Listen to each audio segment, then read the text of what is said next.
السلام علیکم. آپ کا میزبان دیدار جوکیو. کچھ دوست اب بھی سوال کرتے ہیں کہ کیا پورشن لینا درست ہے یا نہیں ہے. ہم نے پچھلی ویڈیو میں بتایا تھا کہ پورشن مت لیں کیونکہ پورشن کو غیر قانونی قرار دیا گیا ہے. اس وجہ سے جو دوست اس میں انویسٹمنٹ کریں گے یا پورشن لیں گے ان کے پورشنز کی اور اس کے ڈاکومنٹس کی کوئی بھی قانونی حیثیت نہیں رہے گی. دیکھیں، سب سے پہلی بات تو یہ ہے کہ ہم بہت سی چیزیں واضح کرتے چلیں. پورشن کی جو تاریخ ہے وہ تاریخ کیا ہے؟ سب سے پہلے پورشن کی تاریخ جب مائگریشن ہوتی ہے تقسیم برصغیر پاک و ہند کی، تو اس وقت بہت سے جو لوگ ہیں وہ دونوں طرف سے نقل مکانی کرتے ہیں. ان میں سے کچھ پاکستان کی طرف جاتے ہیں اور کچھ جو دوست ہیں وہ انڈیا کی طرف سے ہماری طرف آتے ہیں. یہ نقل مکانی بڑے پیمانے پہ ہوتی ہے. لوگ اپنا گھر بار چھوڑ کے چلے جاتے ہیں، لوگ اپنا گھر بار چھوڑ کے آ رہے ہیں. رستے میں بہت سے لوگوں کی جانیں چلی جاتی ہیں اور بے سر و سامان جو ہے وہ ہمارے وطن عزیز تک پہنچتے ہیں کیونکہ ان کو پاکستان سے محبت ہوتی ہے اور پاکستان میں وہ رہنا چاہتے ہیں. جب وہ یہاں پہنچتے ہیں تو پھر بہت سے دوست کیمپوں میں چلے جاتے ہیں، جو کیمپوں میں رہتے ہیں اپنے خاندانوں کے ساتھ بے یار و مددگار. اور یہاں سے جو دوست چلے جاتے ہیں، مائگریشن کر جاتے ہیں، تو ان کی پراپرٹیز خالی رہ جاتی ہیں. ایک افراتفری کا عالم تھا اور اس افراتفری کے عالم میں لوگوں نے رجوع کیا اس وقت کے حکومت کے ساتھ کہ رہنے کے لیے چھت فراہم کی جائے. تو حکومت نے ان کو کہا کہ آپ جو ہے جہاں رہنے کے لیے جگہ ملے وہاں پہ آپ رہنا شروع کریں. تو وہ یہ کہ کسی نے دیکھا کہ دکانوں کے اوپر چھت خالی پڑی ہوئی ہے، گھر پڑا ہوا ہے، تو وہاں پہ انہوں نے رہنے شروع کر دیا اور اپنا کلیم داخل کروایا. اسی طرح سے فرسٹ فلور پہ کوئی اور تھا، سیکنڈ فلور پہ کوئی اور چلا گیا، تھرڈ فلور پہ کوئی اور چلا گیا. تو پھر وہ پورشنز کے لحاظ سے ان کو جو ہے وہ پراپرٹی الاٹ کر دی گئی. آج بھی ہزاروں نہیں لاکھوں ایسی پراپرٹیز ہیں جو حکومت وقت نے لوگوں کو الاٹ کی ہیں، خاص طور پہ ہمارے کراچی اولڈ ایریا میں، حیدرآباد سکر میں، کچھ جگہوں پہ لاڑکانہ میں بھی. ایسی بہت سی پراپرٹیز ہیں جو اس وقت کی حکومت نے الاٹ کی، جہاں پہ آج بھی فیملی جو ہے وہ 3 4 نسلوں سے رہ رہی ہیں. یہ کاروبار عجیب انداز میں پھر بڑھا، اتنا عجیب انداز میں بڑھا کہ لوگوں نے جو ہے وہ اس سسٹم کو جب اپنے نقطۂ نظر سے دیکھا تو پھر انہوں نے سوچا کہ 200 گز کا پلاٹ ہے اور اگر میں گراؤنڈ اپنے پاس رکھ لیتا ہوں، فرسٹ سیکنڈ تھرڈ بنا لیتا ہوں، تو میرے پلاٹ کی جو قیمت ہے وہ تو ہزاروں میں ہے. جب میں بیچوں گا تو لاکھوں کماؤں گا خرچے ورچے نکال کے.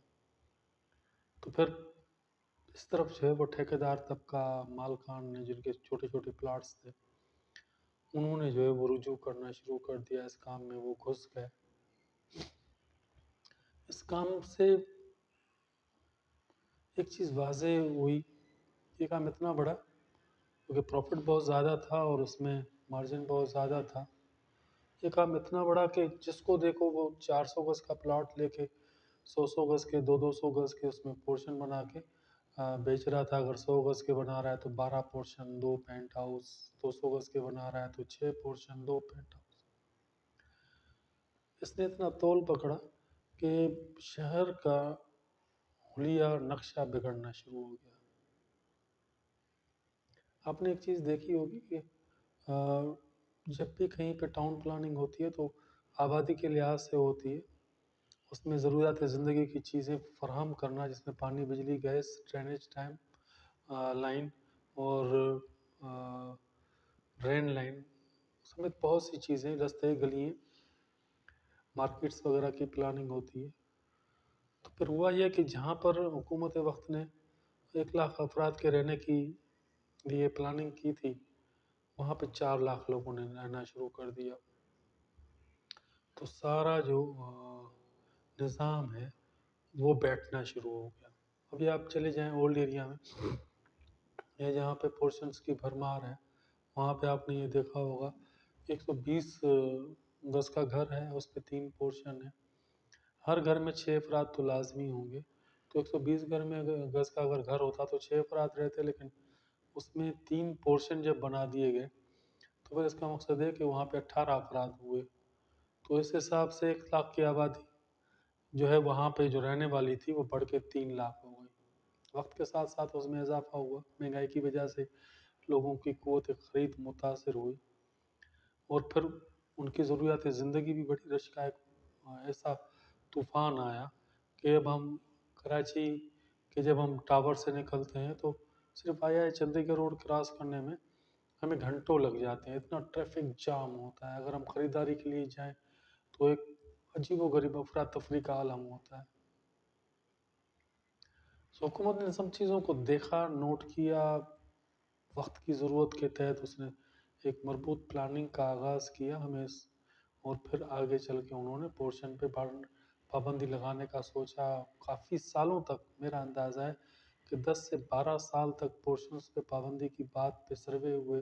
مختلف اوپینینس آئے. مختلف کاروباری حضرات، بلڈر حضرات، ٹھیکیداروں سے رائے طلب کی گئی. سیمینارز ہوئے اور پھر بالآخر حکومت نے اس پہ پورشنز کے بنانے پہ، خرید و فروخت پہ اور ان کے ڈاکومنٹس پہ پابندی عائد کر دی.